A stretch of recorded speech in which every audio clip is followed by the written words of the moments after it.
Welcome back to Radio Entrepreneurs. We're on site at Tarlow Breed, Hart Rodgers, and I have my co-host Mark Furman, litigation partner extraordinaire and a great friend of the show. Mark, great to have you on the show today and be working with you. Great to be with you, Mark. Thank you. And we have a great assortment of very sharp attorneys that you've been hosting here, Mark.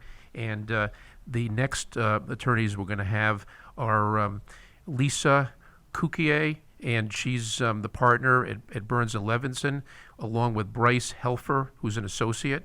And Lisa and Bryce are going to talk about competing inheritance rights between new spouses and children of prior marriages. Thank you both for coming on the show. Thanks for having us. Thank you. Glad to be here. Lisa, we talked before the show. It's just such an interesting topic about all the different changes in relationships and of families and marriages. Can you tell us more about the subject and your work in it? Sure. So I handle estate litigation and I handle family law. So I'm in a position where I see a lot of blended families who have expectations and obligations to people from prior marriages and prior relationships, and it sometimes creates discord. What we try to do is avoid litigation, and so I work with Bryce Helfer, my associate at Burns and Levinson, because he can do estate planning that's strategic so that Excellent. we can help blended families do the right thing from the start and understand expectations before they make a mistake. Excellent.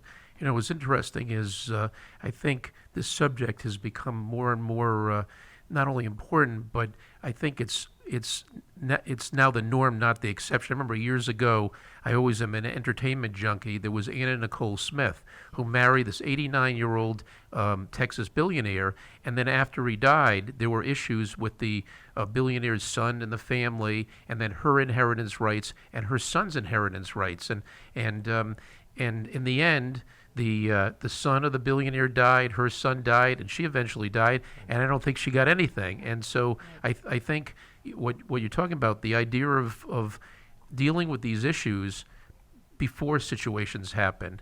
And Yes. You were telling me the story, which I thought was very interesting before the show, if you could share it with our Sure. audience. So I represented a lovely couple. It was a woman who had been married prior, and she had children from a prior marriage, and after their divorce, the father of these children passed away. And she eventually remarried. She married a lovely man who said, you know, I love you and I love your children. They now don't have a father. I will adopt them. We'll make sure that we are a very unified family. I'll adopt them. It was an adoption that was to be one out of love, true love, and all the right reasons. And what the couple didn't realize, he's children from a prior marriage, what the Right. couple didn't realize is that the adoption would have created an obligation for this man to support these children, and in the event of their divorce, he would have a child support obligation not only to his children from the prior marriage, but the new children that he had just adopted. Interesting. And it would have changed inheritance lines because adopted children will inherit to the same extent that biological children will inherit. There's absolutely no difference. Interesting. And when I say biological children, I also mean, because now we're here in 2016, going into 2017, children from surrogacy, children who have genetic material, whether surrogacy or not, but any genetic relationship will create a relationship of biology by which the children are considered biological children. Interesting. There can be pre-birth orders of parentage.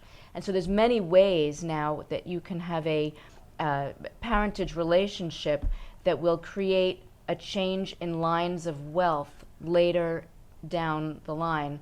And so they didn't realize that adoption was one of those things that would do it. Stepchildren and stepparents are considered legal strangers. So there may be lots of love, but there's not going to be a financial obligation.